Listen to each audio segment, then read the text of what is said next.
In 1996, our next speaker faced an 18-year-old Kobe Bryant on the court for the first time. Midway through the game, while playing, Kobe asked him for tips on his jump shot.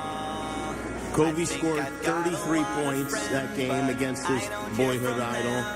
Michael scored 36 and won the game too. Please welcome Michael Jordan.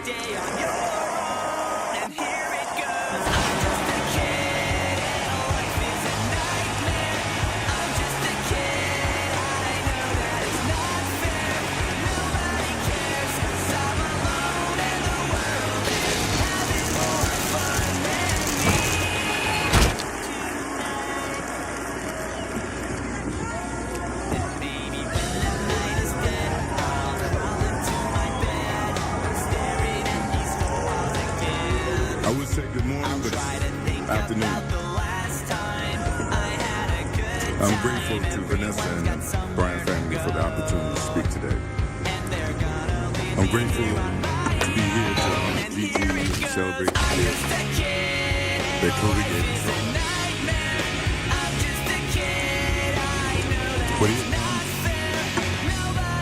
as a basketball player, as a businessman, and a storyteller, and as a father.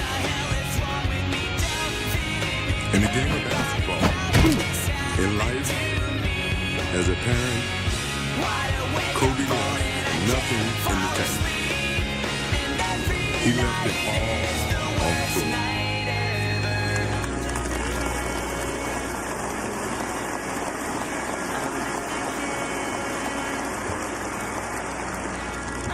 Maybe it surprised people that Kobe and I were very close friends.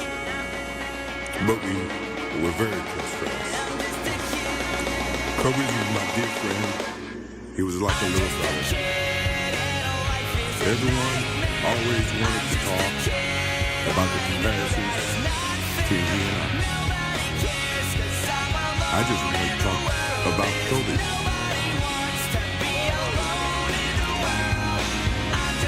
You know, all of us have brothers and sisters, little brothers, little sisters who, for whatever reason, always came to get in your stuff, your closet, your shoes, everything. It was a nuisance, if I can say that word. But that nuisance turned into love over a period of time. Just because the admiration that they had for you as big brothers or big sisters. The question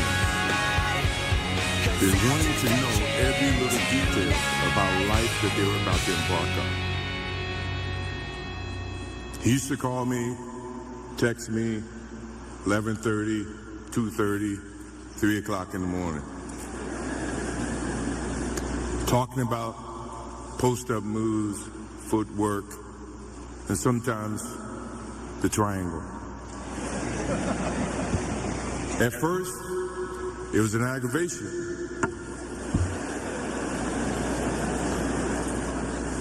But then it turned into a certain passion. This kid had passion like you would never know. And it's an amazing thing about passion. If you love something, if you have a strong passion for something, you would go to the extreme to try to understand or try to get it. Either ice cream, Cokes, hamburgers, whatever you have a love for. If you have to walk, you would go get it. If you have to beg someone, you would go get it. What Kobe Bryant was to me was the inspiration that someone truly cared about the way I played the game or the way that he wanted to play the game. He wanted to be the best basketball player that he could be. And as I got to know him, I wanted to be the best big brother that I could be.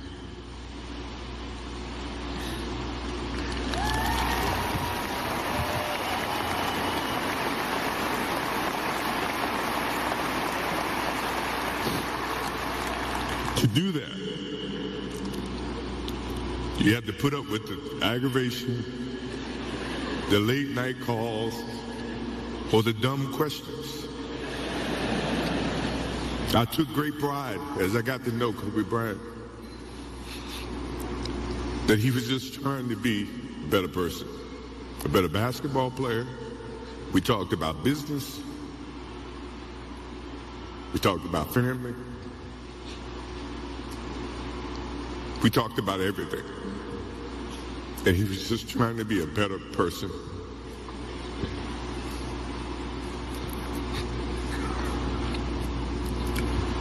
Now he's got me. I'll have to look at another crime meme for the next.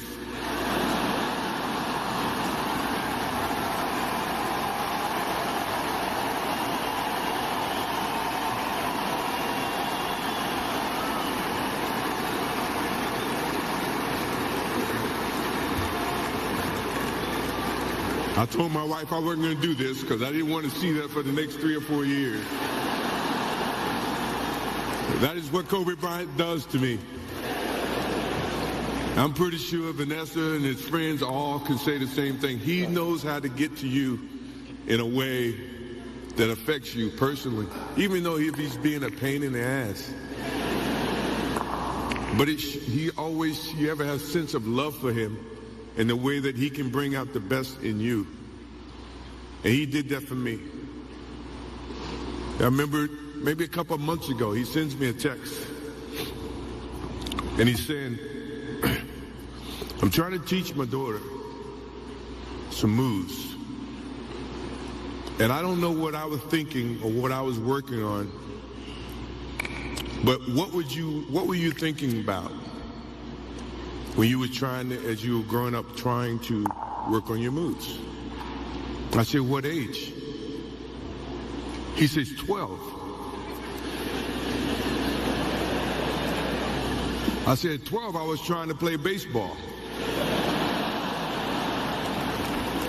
He sends me a text back saying, laughing my ass off.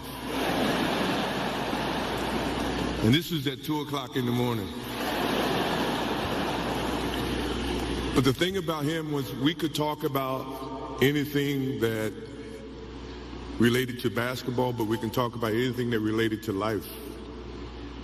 And we, as we grow up in life, rarely have friends that we can have conversations like that. Well, it's even rare when you can grow up against adversaries and have conversations like that.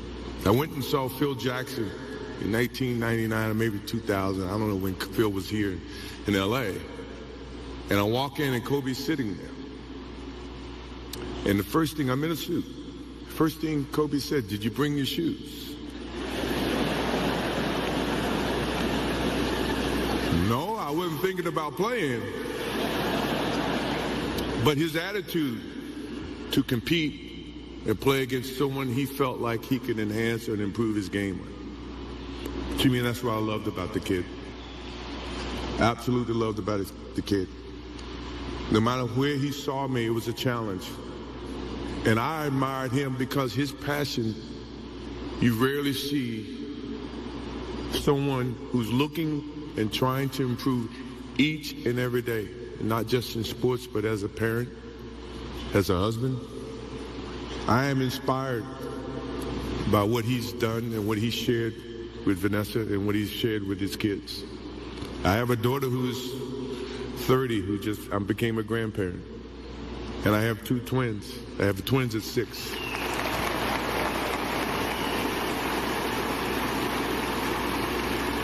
I can't wait to get home to become a girl dad and to hug them and to see the love and the smiles that they bring to us as parents. He taught me that just by looking at this tonight, looking at how he responded and reacted with the people that he actually loved. These are the things that we will continue to learn from Kobe Bryant.